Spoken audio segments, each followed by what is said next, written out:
I'll concede one thing. Donald Trump has figured out a way to steal back much of the attention from Kamala Harris and Tim Walz.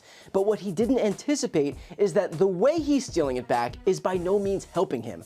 I would probably liken it to a car crash. Just because you can't look away doesn't mean that you support the crash.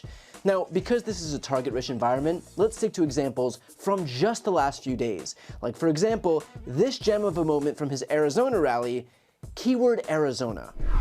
We have many Azerasians in our room. We have some incredible people in our room. We have so many that we just can't.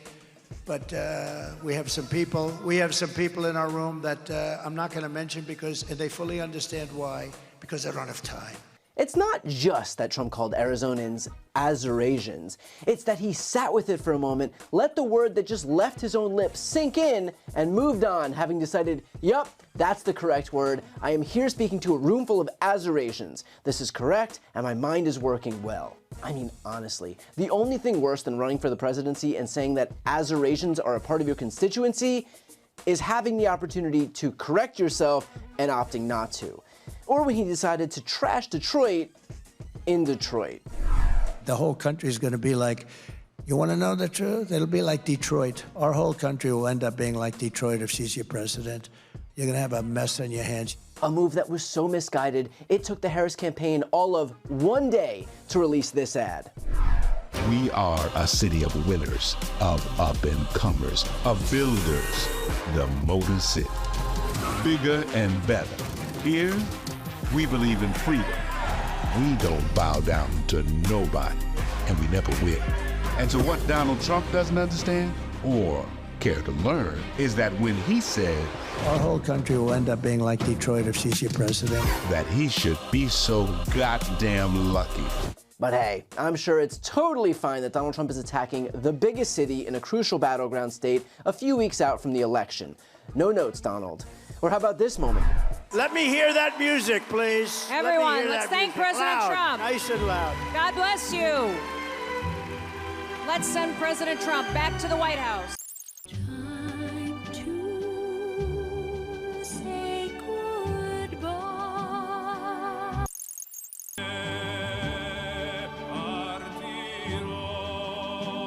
Where Trump was in Pennsylvania and opted to spend the last nearly 40 minutes of his rally not doing the greatest hits about water pressure and Hannibal Lecter, not doing a Q&A from his audience, but instead swaying along to no fewer than 10 songs. There's no need to feel down, I said, young man. Keep going, keep going. Should we keep going? Hallelujah.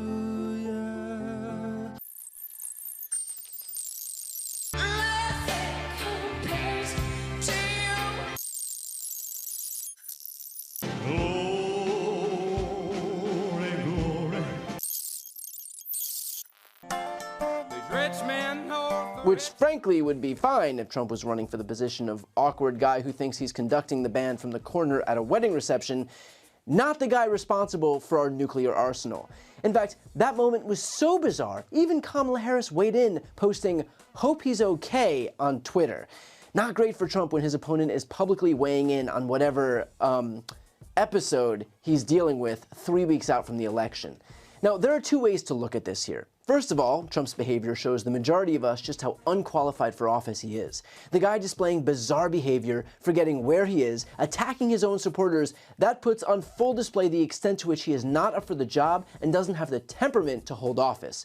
But let's not forget that for those who consume right-wing media, they won't even see that, because the conservative media ecosystem is expressly there to protect Republican politicians. So my message to you is not to assume that Donald Trump's lunacy is breaking through. Do not assume that the rest of the country can see just how dangerous and unqualified he is. That means not to be complacent, and instead to use his behavior to further inspire you to make sure that your voice is heard. And as a quick PSA, for those who have the opportunity to vote early, either in person or by mail, do it. The campaigns know whether you voted. They don't know who you voted for, but they know if you voted. So if you know that you're going to vote anyway, Go ahead and do it right away so that the campaign can use their limited resources to focus instead on the people who actually need the attention, the true undecided voters out there.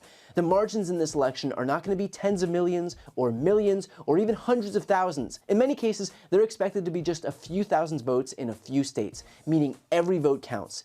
Make sure your voice is among them. Before you go, to see more content from MSNBC, make sure to subscribe to this channel by clicking the link right here on this screen. And you can also follow the link to see some exclusive content only on TikTok.